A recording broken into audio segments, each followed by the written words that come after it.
My name is Aiden Castillo, and the book recommendation I have today is In the Night Kitchen, and I will be discussing its importance. So, kind of just to start off with the history of the book and its author, it was written by Maurice Sendak. He's also the author of Where the Wild Things Are. Sendak was born to Polish Jewish parents, and I will bring that up in the next couple of slides. The book was published in 1970 by Harper and Row, and in 1971 the book earned the Caldecott honor. And the story has actually faced a lot of controversy due to child nudity being present. So, kind of, why is the story important? I was able to summarize it into three big takeaways. The first was it creates a discussion about morality in art. We have the topic of censorship that has really followed this book around for the last few decades. And then it also expands the boundaries of a children's book. There are references to the Holocaust, which I will expand on in the next few slides. The second big takeaway I have is it explores, childhood imagination.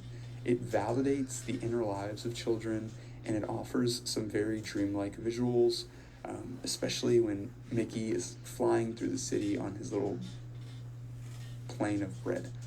And then the third and final takeaway I have is just the writing style enriches the storytelling, and there's plenty of playful cadences throughout the book, and it's truly just everything a children's book should be. So, starting with my first takeaway, morality in art, the story depicts Mickey naked, which has actually had the book banned in many libraries. A lot of librarians have also gone in and physically covered Mickey with, like a little drawing of a diaper. And I think why this is so important is that it creates a conversation about art and morality. And it's like, what makes this child naked in this story different from sculptures of children who have been naked, from paintings of children who have been naked? Obviously, Mickey is not put in any scenario that is inappropriate. Personally, I think Mickey being naked is representing what a child is and something that children can actually resonate with. I can't tell you how many times my little brother, who is 4, has ran across the house naked right before shower time. So I think it's an important conversation to have. And the other big takeaway, going back to the Polish Jewish parents that Sendak was raised by, he also references the Holocaust in the story. Sendak has said that the cooks, the chefs, when trying to bake Mickey, is a reference to the Holocaust. The chefs also have the little Hitler stash. And I think this opens the door for conversations about world history and, of course, how dark and horrible genocide is. Of course, you can't just tell a kid that, this is genocide and it might scar them. So I think when you kind of put it subtly in a book like this, it can create a conversation and open that door. So to the left, the first image is, the chefs and the Holocaust reference, and then to the right is just another image of Mickey being naked. And then the story just explores childhood imagination. This is my second big takeaway. It feeds into that craziness of a child's life and their imagination. You have a kid, like I said, Mickey is there being a pilot, in wearing dough as clothes in a little plane made of bread.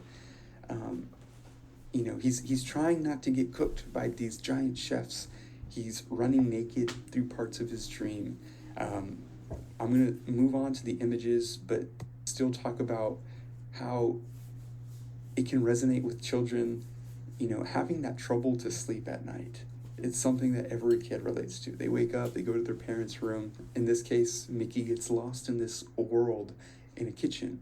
And then I think what's also funny is the story ends with the cake reference. Like, we have cake every day, something that children love.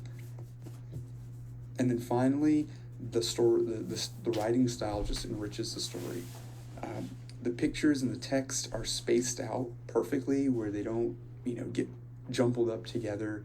The size of the words and punctuations match the illustration. When Mickey's yelling, the words are giant. When he's, subtly just going through the world of the kitchen, the words are smaller.